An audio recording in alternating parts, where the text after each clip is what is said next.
یہ اداکار ایک مشن پر ہیں کہ ریاست میریلینڈ کے شہر بالٹیمور کے سیاہ فام ووٹروں کو 2 نومبر کے روز گھروں سے نکال کر پولنگ بوتھ تک لائیں گے۔ یہ ریاست میریلینڈ کے ووٹروں کو انتخابات سے پہلے ووٹ ڈالنے کی سہولت سے فائدہ اٹھانے کے لیے قائل کر رہے ہیں۔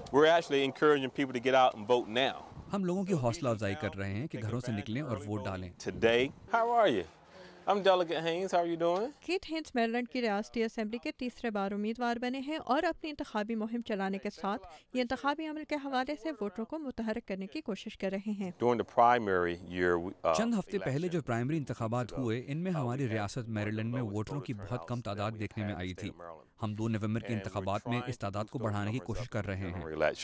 منتظمین کا کہنا ہے کہ ووٹ ڈالنے کے لیے چلائی گئی یہ عوامی مہم بہت اہمیت کی حامل ہے، کیونکہ تحقیق کے مطابق امریکہ کے وسط مدتی انتخابات میں صدارتی انتخابات کے مقابلے میں روایتی طور پر سیاہ فام ووٹروں کی تعداد 1/3 کم ہوتی ہے۔ میلانی کیمپل امریکی سیاہ فاموں کی شہری ذمہ داریوں میں زیادہ شرکت کی ایک امریکی تنظیم کی سربراہ ہیں۔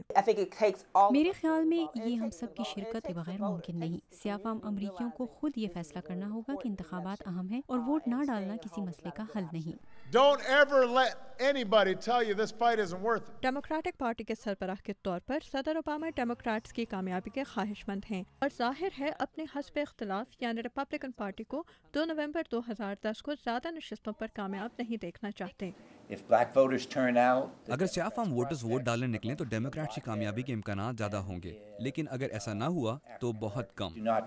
ڈیوڈ بوسائٹس واشنگٹن کے ایک ادارے the Joint Center for Political and Economic Studies سے منسلک ہیں اور کہتے ہیں کہ امریکہ کی جنوبی ریاستوں میں سیاہ فام ووٹروں کا زیادہ ٹرن آؤٹ فیصلہ کن ثابت ہو سکتا ہے۔ شاید اس سے ریپبلکن پارٹی کو کانگریس میں وہ اکثریت حاصل نہ ہو سکے جس سے کانگریس کا کنٹرول ان کے ہاتھ میں آنے کا امکان ہو۔ اگر سیاہ اور سفید فام امریکی ووٹروں کی تعداد میں کوئی فرق نہ ہوا تو اس کا فائدہ ڈیموکریٹک پارٹی کو ہوگا، لیکن اگر سیاہ اور سفید فام ووٹروں کی تعداد میں بہت فرق ہوا تو فائدہ ریپبلکن پارٹی کو پہنچے گا۔ ریپبلکن چیلنج کا مقابلہ کرنے کے لیے ڈیموکریٹک پارٹی امریکہ بھر میں سیاہ فام ووٹروں کو فعال کرنے پر $2 ملین سے زیادہ رقم خرچ کر رہی ہے۔ ڈیموکریٹک امیدوار کیتھ ہینس کہتے ہیں کہ یہ ان ووٹروں کو جگانے کی کوشش کر رہے ہیں جنہوں نے کئی سال سے ووٹ نہیں ڈالے۔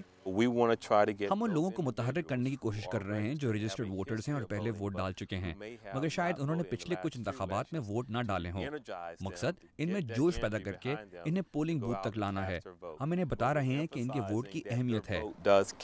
امریکی ادارہ مردم شماری کے مطابق 2008 کے صدارتی انتخاب میں سیاہ فام امریکی ووٹروں کی تعداد امریکی تاریخ میں پہلی بار سفید فام ووٹروں سے زیادہ تھی۔ 2 نومبر کے انتخابات میں یہ تعداد کم رہنے کا خدشہ ہے، اسی لیے ان سیاسی کارکنوں کا کہنا ہے کہ یہ سیاہ فاموں کو پولنگ بوتھ تک لانے کی کوششیں جاری رکھیں گے۔ کرس سمکنز کے ساتھ آمنہ خان، اردو VOA۔